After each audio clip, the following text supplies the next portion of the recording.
નમસ્તે વિદ્યાર્થી મિત્રો, અંકુર વિદ્યાલયના ઓનલાઈન ક્લાસની અંદર આપનું હાર્દિક સ્વાગત છે. તો વિદ્યાર્થી મિત્રો, આપણે આજે ધોરણ 11 ની અંદર કયો વિષય છે તો ઇકોનોમિક્સ એટલે કે અર્થશાસ્ત્ર. તો અર્થશાસ્ત્રની અંદર આપણે સૌ પ્રથમ પહેલો પાઠ સમજશી, તો એના વિશે હવે શરૂઆત કરીએ આપણે. તો પાઠનું નામ શું છે તો અર્થશાસ્ત્ર. શું કીધું છે કે વિષય પ્રવેશ, એટલે કે આપણે અર્થશાસ્ત્ર નામનો જે વિષય છે તેમાં પ્રવેશ કેમ કરવો, તો તેના વિશે આપણે થોડીક સમજ પહેલેથી આપી દઈએ કે અર્થશાસ્ત્ર એ શું છે. તો ઘણાને એવું લાગે છે કે અર્થશાસ્ત્ર એ વિષય એવો છે કે જે અઘરો લાગે છે, ઘણાને સમજાતો નથી, પરંતુ વિષય એકદમ સહેલો છે. આપણે સરળ ભાષામાં સરળ રીતે સમજવા જઈએ તો ખૂબ જ સરળતાથી આપણને આની સમજ મળી જાય છે. તો સૌ પ્રથમ આપણે ઇકોનોમિક્સ, જેને અર્થશાસ્ત્ર કહે છે, એ અર્થશાસ્ત્ર શબ્દ શું છે તેના વિશે સમજ લઈએ.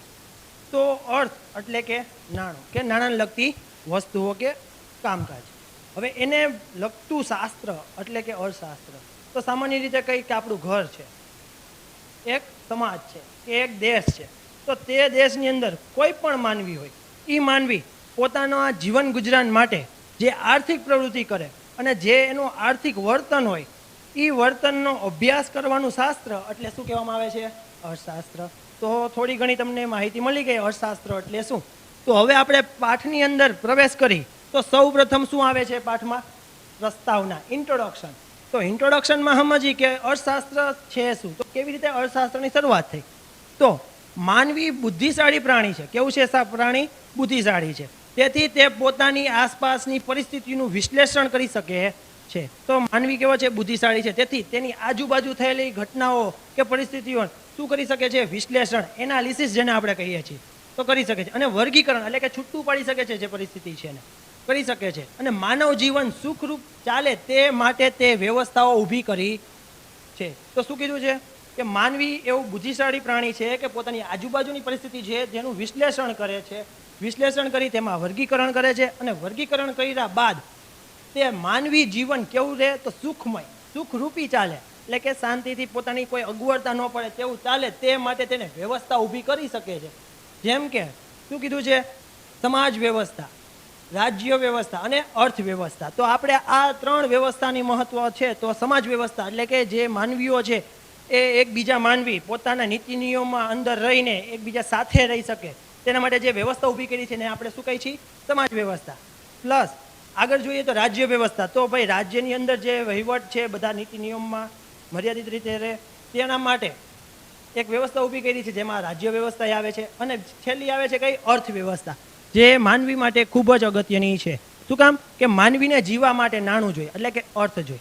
અને એ અર્થ કેવી રીતે મેળવવું, એના માટે કયા નિયમ હોય, તો એના માટેની એક વ્યવસ્થા ઊભી કરી છે. શું નામ છે? અર્થવ્યવસ્થા. હવે આગળ જોઈએ તો આ વ્યવસ્થાઓને સમજવા માટે, તે પેઢી દર પેઢી ચલાવવા માટે તથા વ્યવસ્થાના ઊભા થતા પ્રશ્નો અને સમસ્યાના ઉકેલ માટે માણસે વિવિધ શાસ્ત્રોની રચના કરી. તો આપણે હમણાં સમજ્યા કે ત્રણ શાસ્ત્રો છે કે ત્રણ વ્યવસ્થા છે: સમાજ વ્યવસ્થા, રાજ્ય વ્યવસ્થા અને અર્થવ્યવસ્થા. તો આની અંદર વ્યવસ્થા સમજવા માટે શું કીધું? પેઢી દર પેઢી ચલાવવા માટે શું કીધું છે? તથા વ્યવસ્થા ઊભી થતા પ્રશ્નો, એટલે કે આ વ્યવસ્થા છે જેમાં કોઈ પ્રશ્નો ઊભા થવાના જ છે, અને એ પ્રશ્નોની સમસ્યાનો ઉકેલ લેવા માટે માણસે શું કર્યા છે? અલગ અલગ સબ્જેક્ટના અલગ અલગ વિષયોના શાસ્ત્ર અલગ અલગ બનાવ્યા છે, જેની રચના કરી છે. આદિયુગમાં માણસ કેટલાક પ્રશ્નો, આદિયુગ એટલે કે એકદમ પ્રાચીન યુગ, તે સમયમાં કેટલાક પ્રશ્નો અને સમસ્યાનો ઉકેલ લડાઈ કે યુદ્ધ દ્વારા લાવતો. એ આપણને પણ ખબર છે કે કોઈ પણ પ્રશ્ન હોય તો તેમાં આપણે તરત નિર્ણય લઈ લેતા માણસો કે યુદ્ધ કરો, યુદ્ધથી જ આપણું કલ્યાણ છે. પણ ખરેખર એવું હોતું નથી. તો આગળ જોઈએ તો આદિમાનવ માણસ કેટલાક પ્રશ્નો અને સમસ્યાઓનો ઉકેલ લડાઈ કે યુદ્ધ દ્વારા લાવતો, પણ સમજણના વિકાસ સાથે, સમજણ એટલે કે પોતાનામાં સમજાઈ ગયું કે યુદ્ધથી કોઈ નિર્ણય આવી શકતો નથી, કોઈ વ્યવસ્થા થઈ શકતી નથી. તેથી તેને સમજણ આવતા વિકાસ થતા તે સમસ્યાના ઉકેલ શાસ્ત્રો દ્વારા લેવા માંડ્યા. શેના માટે?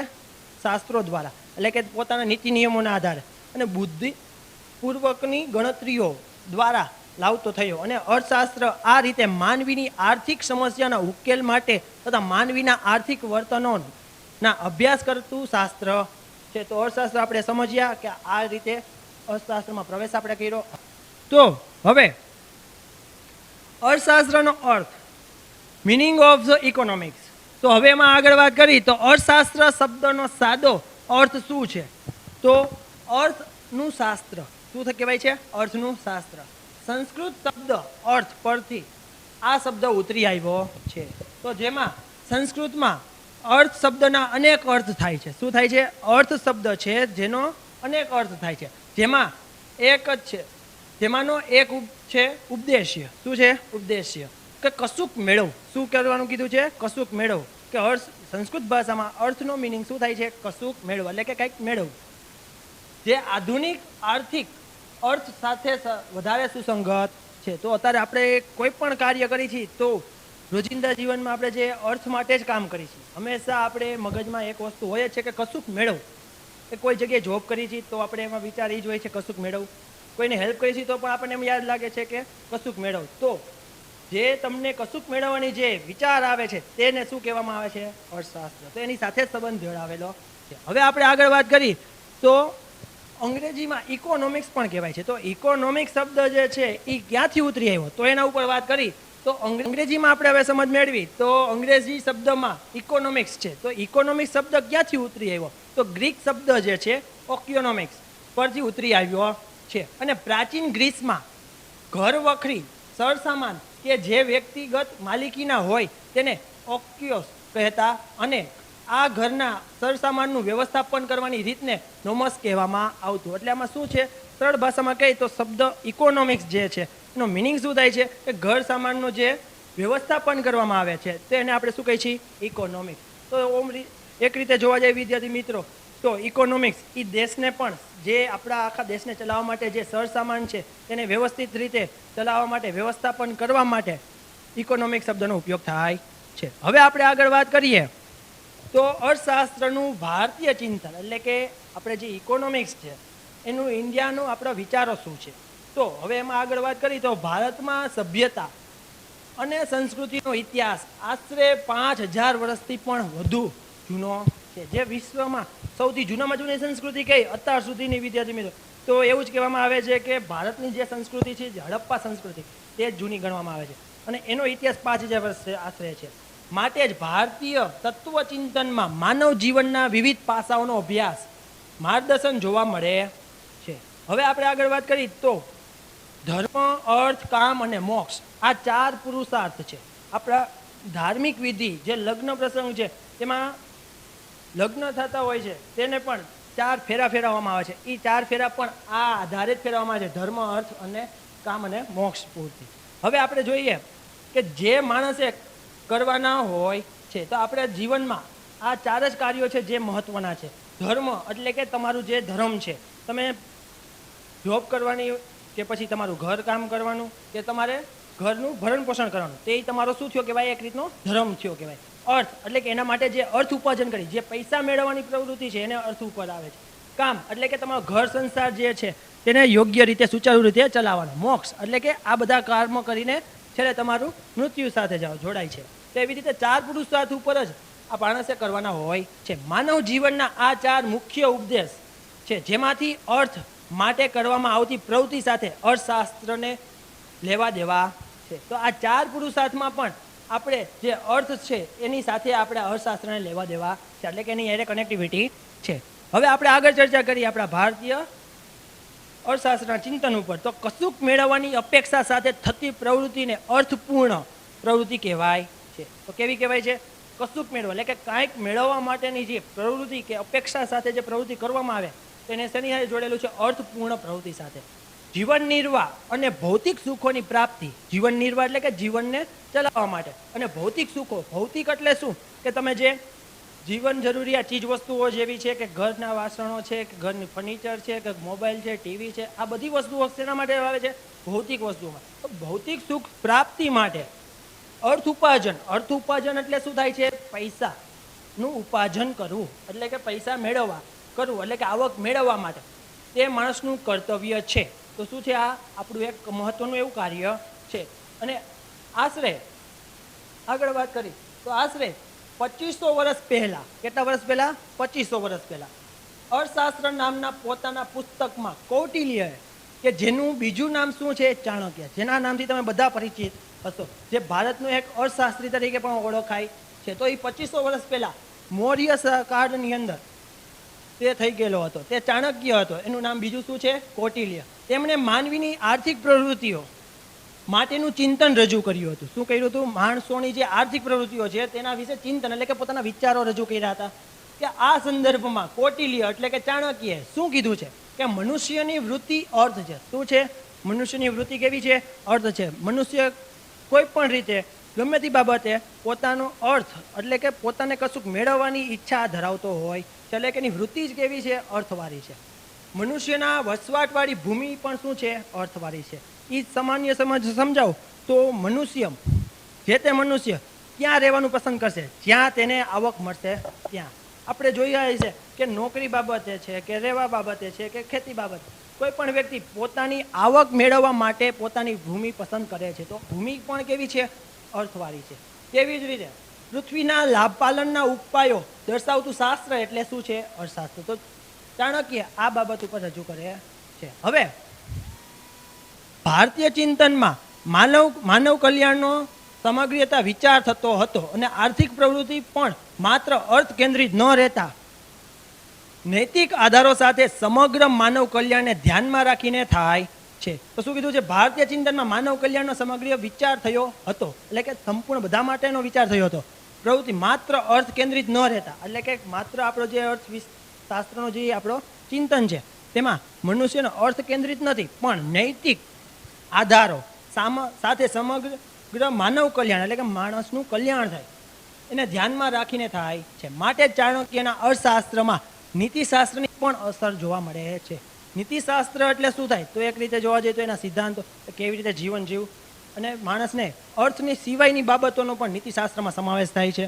આગળ વળી ચાણક્યના મોટા ભાગના આર્થિક વિચારોમાં જાહેર અને સામૂહિક વર્તનવાળી આર્થિક પ્રવૃત્તિ જ કેન્દ્ર સ્થાને છે. કેવી છે? કે ચાણક્ય જે પોતાના અર્થશાસ્ત્રમાં જણાવેલું છે એ બાબત પ્રમાણે કે એના વિચારો કેવા છે આર્થિક પ્રવૃત્તિના? કે જાહેર અને સામૂહિક એટલે કે પોતાના અર્થશાસ્ત્રમાં કેવું બાબત લખેલી છે કે જાહેર એટલે કે બધા લોકોને પડશે એવી, સામૂહિક એટલે કે બધાને લાગુ પડે.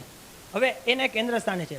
ખાસ તો રાજાશાહી રાજ્ય વ્યવસ્થા અને કૃષિ પ્રધાન અર્થવ્યવસ્થાને ધ્યાનમાં રાખીને આર્થિક બાબતોનું માર્ગદર્શન કૌટિલ્યએ રજૂ કર્યું છે. તો શું કર્યું છે? રાજાશાહી એટલે કે રાજાશાહીમાં કેવી રીતે વર્તન કરવું, રાજ્ય વ્યવસ્થા રાખી છે, કૃષિ પ્રધાન અર્થવ્યવસ્થા એટલે કે તે રાજ્યની અંદર જે કૃષિનું મહત્વ વધારે છે, જેની વધારે કૃષિમાંથી મળે છે તેવી પ્રકારનું ધ્યાનમાં રાખીને આર્થિક બાબતોનું શું કર્યું છે? કૌટિલ્યએ માર્ગદર્શન પૂરું પાડ્યું છે. તો હવે આપણે આગળ સમજીએ તો આપણે હવે ભારતનું તત્વચિંતન વિશે સમજી ગયા, અર્થશાસ્ત્ર વિશે સમજી ગયા કે ચિંતન શું છે, પણ હવે આપણે સમજીએ કે પશ્ચિમમાં અર્થશાસ્ત્રનો ઉદ્ભવ અને તેનો વિકાસ.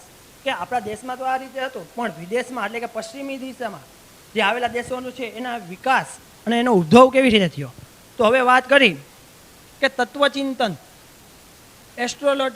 એરિસ્ટોટલે ઓ ઇકોનોમિકા નામનું પુસ્તક લખેલું અને આર્થિક ચિંતન રજૂ કર્યું હતું. પણ ઔદ્યોગિક ક્રાંતિ બાદ જેમ ઉદ્યોગ ક્ષેત્રે સૂક્ષ્મ શ્રમ વિભાજન થયું અને વિશિષ્ટીકરણ થયું એટલે કે કોઈ એક કામ એક જ વ્યક્તિ દ્વારા થાય તેમાં જ તે કુશળતા મેળવે તેમ જ્ઞાનમાં ક્ષેત્રમાં અભ્યાસ અને સંશોધન પણ વિશિષ્ટીકરણ થયું. તો આમાં હવે વાત કરી છે એ કોણ વ્યક્તિ છે? એરિસ્ટોટલ.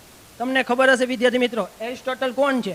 તો એ આપણે વિશ્વમાં એટલે કે પૃથ્વી ઉપર એક મહાન રાજા થઈ ગયો જેનું નામ શું હતું? એલેક્ઝાન્ડર, જેને આપણે ક્યાં નામે ઓળખી છીએ? સિકંદર. તેનો એ શિક્ષક છે અને એને પણ એક બુક લખેલી હતી ઇકોનોમિકા. તેના પુસ્તકમાં લખેલું હતું એને અર્થશાસ્ત્ર લખતું કે આર્થિક ચિંતન રજૂ કર્યા છે. પણ ઔદ્યોગિક ક્રાંતિ એટલે શું? જે કોમર્સની અંદર ઇકોનોમિક્સમાં આ શબ્દ ઉપયોગ વધારે થાય છે કે ઔદ્યોગિક ક્રાંતિ એટલે શું? કે ઔદ્યોગિક ક્રાંતિ એટલે કે એકાએક રાજ્ય કે દેશની અંદર જે ઉદ્યોગોનો ફેલાવો થાય તેને આપણે શું કહીએ છીએ? ઔદ્યોગિક ક્રાંતિ. એટલે એ ક્રાંતિ બાદ જેમ ઉદ્યોગ ક્ષેત્રે સૂક્ષ્મ શ્રમ વિભાજન થયું, શું થયું? કે ઔદ્યોગિક ક્રાંતિ બાદ ઉદ્યોગ ક્ષેત્રે શું થયું? સૂક્ષ્મ શ્રમ વિભાજન એટલે કે આપણા ભારત દેશની અંદર પણ ઘણા નાના એવા ઉદ્યોગો છે જેમાં એક વ્યક્તિ ઘણા કાર્યો કરે છે, પણ ઔદ્યોગિક ક્રાંતિમાં ઉદ્યોગ ક્ષેત્રમાં શું થયું?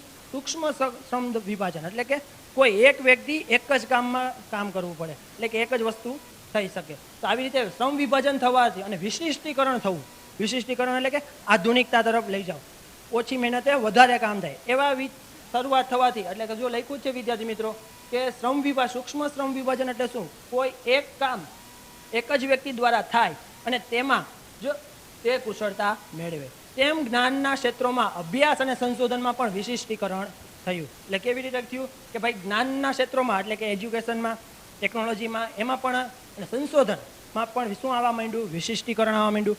ભૌતિક વિજ્ઞાનની જેમ સમાજ વિજ્ઞાનનો અને માનવ વર્તનનો અભ્યાસ કરતા શાસ્ત્રોમાં પણ વિશિષ્ટીકરણ થયું. વિશિષ્ટીકરણ એટલે કે નવા આધુનિક વિચારો સાથે એની શરૂઆત થઈ.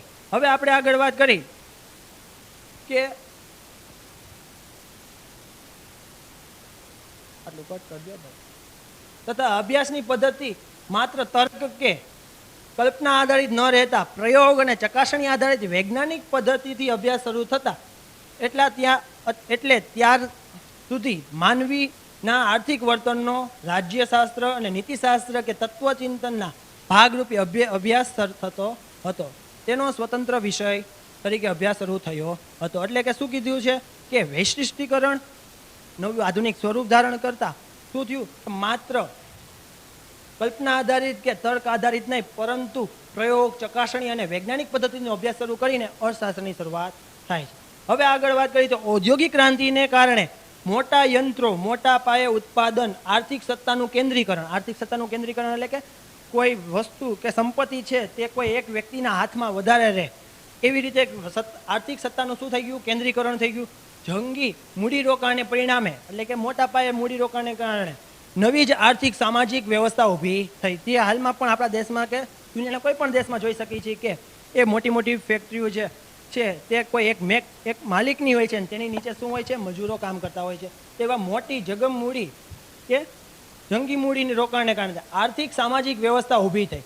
આ સંદર્ભે કોઈ પણ દેશની આર્થિક સંપત્તિમાં વધારો થવાના કારણો શું હોય શકે? આ પ્રશ્ન પર ઊંડા ચિંતન બાદ ઈસવીસન 1774માં એડમ સ્મિથ અર્થશાસ્ત્રનું સ્વતંત્ર ચિંતન રજૂ કરતું હતું, પુસ્તક રજૂ. બરાબર વિદ્યાર્થી મિત્રો, તો આપણે આમાં કીધું છે એડમ સ્મિથ. કઈ સાલમાં? તો 1774માં. તો એડમ સ્મિથ કોણ છે? તો અહીંયા તમારે ઇકોનોમિક્સ ભણવાની શરૂઆત કરો છો એટલે તમને એ જણાવી દઉં કે એડમ સ્મિથ એ વ્યક્તિ કોણ છે. તો આધુનિક અર્થશાસ્ત્રના તે પિતા તરીકે માનવામાં આવે છે કે જેને આધુનિક અર્થશાસ્ત્રનો વિચાર સૌપ્રથમ રજૂ કર્યો, તેથી એને આધુનિક અર્થશાસ્ત્રના પિતા તરીકે ઓળખાય છે. તેને પોતાનું અર્થશાસ્ત્રનું સ્વતંત્ર ચિંતન રજૂ કરતું પુસ્તક લખ્યું, જેનું નામ શું હતું? A inquiry into the nature and causes of the wealth of nation, જેને ટૂંકમાં શું કહેવામાં આવે છે? વેલ્થ ઓફ નેશન તરીકે પણ ઓળખવામાં પ્રખ્યાત થયું. આ શબ્દ જે છે તેમને પ્રશ્નમાં પૂછાય છે કે ભાઈ અર્થશાસ્ત્રના પિતા તરીકે કોણ ઓળખાય છે? તો એડમ સ્મિથ. તેને કયું પુસ્તક લખ્યું? તો એનું શોર્ટ નામ છે વેલ્થ ઓફ નેશન તરીકે ઓળખાય છે. તો હવે આપણે આગળ જોઈએ તો આ પુસ્તકને લીધે અર્થશાસ્ત્રનો સ્વતંત્ર વૈજ્ઞાનિક ઢબે અભ્યાસ શરૂ કરવાનું બહુમાન એડમ સ્મિથને મળેલું છે. તો હવે આપણે આગળ બીજા અર્થશાસ્ત્રીઓ વિશે ચિંતન કરશી. તો હવે આપણે એડમ સ્મિથ જે આપેલી અર્થશાસ્ત્રની વ્યાખ્યા વિશે સમજીએ. તો સૌ પ્રથમ ધ્યાનથી સાંભળજો વિદ્યાર્થી મિત્રો, તો અર્થશાસ્ત્ર એ સંપત્તિનું શાસ્ત્ર છે. કેનું છે? સંપત્તિનું શાસ્ત્ર છે. તેઓ માને છે કે, એટલે કે એડમ સ્મિથ માને છે કે ઉત્પાદક શ્રમ દ્વારા, એટલે કે જે વસ્તુ પેદા કરે છે એ વ્યક્તિ દ્વારા ઉત્પન્ન થયેલ, એટલે કે જે વસ્તુ ઉત્પન્ન થયેલી છે તે ભૌતિક સંપત્તિના ઉત્પાદન વપરાશ, એટલે કે ભૌતિક સંપત્તિ એટલે શું? કે કોઈ વ્યક્તિ છે તે શું ઉત્પાદન કરે છે? કે ભાઈ ટીવી છે, મોબાઈલ છે, વાસણો છે, આવી અનેક વસ્તુઓ બનાવે છે, તેને ભૌતિક સંપત્તિ કહેવાય છે. તો કોઈ વ્યક્તિ દ્વારા પોતાના શ્રમ દ્વારા જે વસ્તુ ઉત્પન્ન થાય છે એ વસ્તુનું ઉત્પાદનમાં જે ઉત્પાદન વપરાશ છે, એટલે કે જે વસ્તુનો પુરવઠો બને છે એ વસ્તુનો વપરાશ અને તેનો વિનિમય, એટલે કે આપણે કોઈ વસ્તુ બનાવી છે તો કોઈને આપી છે અને એ એના બદલામાં આપણે શું આપે છે? પૈસા આપે છે કે કોઈ કિંમતી વસ્તુ આપે, તો એને શું કહેવાય? વિનિમય. તો ઉત્પાદન વપરાશ એટલે કે એનો પુરવઠો અને તેનો વિનિમય એટલે કે આપલે કરવું, નો અભ્યાસ કરતું શાસ્ત્ર એટલે શું કહેવામાં આવે છે? અર્થશાસ્ત્ર. તો વિદ્યાર્થી મિત્રો ફરીથી આપણે એકવાર રિપીટ કરી કે અર્થશાસ્ત્ર એ શું છે? સંપત્તિનું શાસ્ત્ર માને છે એડમ સ્મિથ. એ શું કહે છે વ્યાખ્યામાં? કે ઉત્પાદન શ્રમ દ્વારા ઉત્પન્ન થયેલા ભૌતિક સંપત્તિના ઉત્પાદન, વપરાશ અને વિનિમયનો અભ્યાસ કરતું શાસ્ત્ર એટલે કે શું કહેવામાં આવે છે? અર્થશાસ્ત્ર કહેવાય છે. હવે આગળ વાત કરીએ આપણે તો એડમ સ્મિથે અર્થશાસ્ત્રને સામાજિક વિજ્ઞાનનો દરજ્જો આપ્યો છે. કારણ કે શું કામ આપેલો છે? કે તે એક બાજુ માનવીના આર્થિક વર્તનોનો અભ્યાસ કરે છે, તો બીજી બાજુ શું કરે છે? અભ્યાસ પદ્ધતિ વૈજ્ઞાનિક છે. કેવી છે? કે એને સામાજિક વિજ્ઞાનનો દરજ્જો એટલા માટે આપ્યો છે કે એ માનવીના આર્થિક વર્તનો એટલે કે માનવીના આર્થિક વર્તનો એટલે કે સામાજિક બની ગયા. હવે આગળ વાત કરીએ તો અભ્યાસ કરે છે. બીજી બાજુ શું કરે છે? તે પદ્ધતિ વૈજ્ઞાનિક છે એટલે શું કહેવામાં આવે છે? સામાજિક વિજ્ઞાનનો એટલે દરજ્જો આપવામાં આવ્યો છે. એડમ સ્મિથે માનવીના આર્થિક વર્તનોનો સ્વતંત્ર રીતે અભ્યાસ, કે જે માનવીનો આર્થિક વર્તનનો સ્વતંત્ર રીતે અભ્યાસ કરવાનું શરૂ કર્યું અને નીતિશાસ્ત્રને આર્થિક અભ્યાસથી દૂર રાખ્યું. કે નથી કે ભાઈ માનવીનો જે આર્થિક વર્તન છે તે સ્વતંત્ર રીતે અભ્યાસ કર્યો, તેમાં નીતિશાસ્ત્રને લઈ આવ્યો નથી. અને એડમ સ્મિથે પોતાના પુસ્તક કયું હતું? તો વેલ્થ ઓફ નેશન. આમ તો માનવ કલ્યાણની વાત જ કરે છે. તો હવે આપણે આગળ સમજીએ કે માર્શલે આપેલી અર્થશાસ્ત્રની વ્યાખ્યા. તો માર્શલ, તેનું પૂરું નામ શું છે? Alfred Marshall. તેને 1890માં પ્રિન્સિપલ ઓફ ઇકોનોમિક્સમાં જેનું બુક લખેલું છે તેમાં અર્થશાસ્ત્રની વ્યાખ્યા આપતા કહ્યું છે, એટલે કે માર્શલે પણ અર્થશાસ્ત્રની એક વ્યાખ્યા આપી છે. તો તેને સમજીએ આપણે કે આપતા કહ્યું છે કે અર્થશાસ્ત્ર માણસની રોજિંદી જિંદગીના આર્થિક વ્યવહારોનો અભ્યાસ કરે છે, જેમાં તે ભૌતિક ચીજવસ્તુઓના વપરાશની સુખાકારી મેળવે છે. તો આલ્ફ્રેડ માર્શલ એવું કહે છે અર્થશાસ્ત્રની વ્યાખ્યા આધારે કે અર્થશાસ્ત્ર શું કોને કહેવાય? તો માણસની રોજિંદી જિંદગીના આર્થિક વ્યવહારોનો અભ્યાસ કરે. કેવો? રોજિંદી જિંદગીનો જે અભ્યાસ કરે છે અને તેમાં શું કહે છે? ભૌતિક ચીજવસ્તુઓ એટલે કે ભૌતિક ચીજવસ્તુ એટલે તમને અગાઉ મેં સમજાવ્યું કે જીવન જરૂરી આપણી જે વસ્તુઓ છે જેને અડી શકીએ છીએ, પરસી શકીએ છીએ, જેમ કે મોબાઈલ છે, ટીવી છે, સેટી છે, પલંગ છે વગેરે વસ્તુઓ જે છે તેને ભૌતિક વસ્તુઓ કહેવાય. તો તે વસ્તુઓનો વપરાશથી સુખાકારી મેળવે તેને શું કહેવાય છે? આર્થિક અર્થશાસ્ત્ર કહે છે. આમ માર્શલના મતે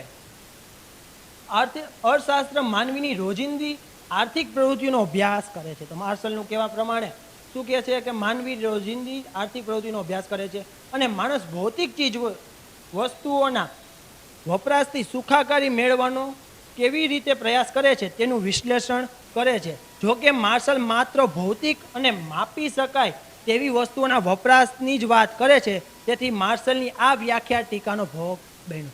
વિદ્યાર્થી મિત્રોમાં જણાવ્યું કે માર્શલ પોતાની વ્યાખ્યાની અંદર કેની બાબતનો ઉલ્લેખ કરે છે? તો માણસને રોજિંદા જિંદગીમાં જે ભૌતિક ચીજ વસ્તુઓ છે તેની સુખાકારી એના આધારે જ માને છે, પણ ખરેખર એવું હોતું નથી. તો આ એની વ્યાખ્યા એક ટીકાનો ભોગ બને છે. પરંતુ શું બને છે કે માર્શલે અર્થશાસ્ત્રના અભ્યાસમાં માનવીને કેન્દ્ર સ્થાને મૂક્યો છે. તે બાબત કેવી છે? બહુ અગત્યની છે. તો હવે આપણે આગળ બીજી સ્લાઇડમાં જોવા જઈએ તો રોબિન્સને આપેલી અર્થશાસ્ત્રની વ્યાખ્યા. તો રોબિન્સને પણ પોતાની એક વ્યાખ્યા આપી છે કે કોઈ પણ શાસ્ત્ર અંતે તો માનવ જીવનનો કોઈ મૂળભૂત પ્રશ્ન કે સમસ્યાનો ઉકેલ શોધવાનો પ્રયત્ન કરતું હોય છે અને માનવ જીવનમાં આર્થિક બાજુએ અગત્યનો પ્રશ્ન એ છે કે વૈકલ્પિક ઉપયોગવાળી મર્યાદિત સાધનોના અમર્યાદિત જરૂરિયાતો સાથે મેળ કેવી રીતે બેસાડો, તેનું કામ શું છે? અર્થશાસ્ત્રનું છે. તો આપણે ફરીથી એકવાર રિપીટ સમજીએ કે રોબિન્સને આપેલી અર્થશાસ્ત્રની વ્યાખ્યા પ્રમાણે જોઈએ કે કોઈ પણ શાસ્ત્ર અંતે તો માનવ જીવનના કોઈ પણ મૂળભૂત પ્રશ્નો એટલે કે પોતાનું જીવન કેમ ગુજારવું, કેવી રીતે રહેવું તેના ઉપર જ હોય છે અને સમસ્યાઓ ઉપર હોય છે. તો તેનો ઉકેલ શોધવાનો પ્રયત્ન કરતું હોય છે અને માનવ જીવનમાં આર્થિક બાજુએ ને અગત્યનો પ્રશ્ન એ છે કે આર્થિક એટલે કે નાણાકીય વસ્તુઓનો મેઇન પ્રશ્ન કયો હોય છે કે વૈકલ્પિક ઉપયોગવાળી. વૈકલ્પિક એટલે કે આપણી પાસે જે જરૂરિયાત પૂરી કરવા માટેના સાધનો જે છે એ કેવા છે? ખૂબ જ ઓછા છે, વૈકલ્પિક વાળા છે. કે આપણી પાસે નાણાં છે પણ નાણાંનો બધી જગ્યાએ ઉપયોગ કરી શકાતો નથી. એક વસ્તુ લેવા જઈએ તો બીજી વસ્તુ આપણે શું કરી દેવી પડે? મુક્ત કરો એટલે કે ત્યાગી દેવી પડે છે કે લઈ શકતા નથી. તેથી વૈકલ્પિક ઉપયોગવાળી એટલે ઓપ્શનલ વાળી ઉપયોગવાળી મર્યાદિત સાધનોના અમર્યાદિત જરૂરિયાતો. આપણી જરૂરિયાતો કેવી છે? પાછી અમર્યાદિત છે. તો આ બંનેમાં કેમ મેળ બેસાડવો તેનું કામ શું છે? અર્થશાસ્ત્રનું જ કામ છે.